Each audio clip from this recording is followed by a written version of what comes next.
ഫെബ്രുവരി 25. വാഴ്ത്തപ്പെട്ട Sebastian D അഭാരിഷ്യോ പുതിയ തുടക്കങ്ങളുടെ ഒരു മനുഷ്യനായിരുന്നു. ജീവിതത്തിൽ അസ്വസ്ഥതയോ അനിശ്ചിതത്വമോ നേരിടുമ്പോഴെല്ലാം ഒരു പുതിയ തുടക്കത്തിനായി അദ്ദേഹം ദൈവത്തെ അന്വേഷിക്കുകയും ദൈവത്തിൻ്റെ വഴി പിന്തുടരുകയും ചെയ്തു. സെബാസ്റ്റ്യൻ സ്പെയിനിൽ ജനിച്ചു.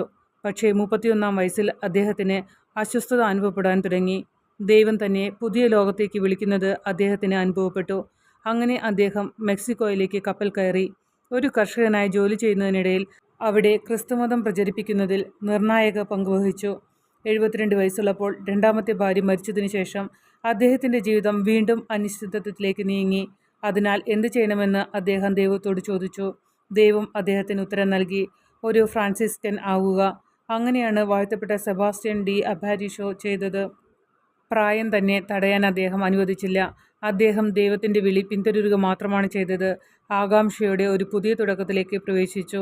നമ്മുടെ ദൈവം പുതിയ തുടക്കങ്ങളുടെ ദൈവമാണ്. കാര്യങ്ങൾ അർത്ഥശൂന്യമാകുമ്പോൾ അവൻ്റെ പദ്ധതി എന്താണെന്ന് അവനോട് ചോദിക്കുക. ഉത്തരം കണ്ടെത്തുമ്പോൾ പുതിയ തുടക്കത്തിനായി തയ്യാറാകുക.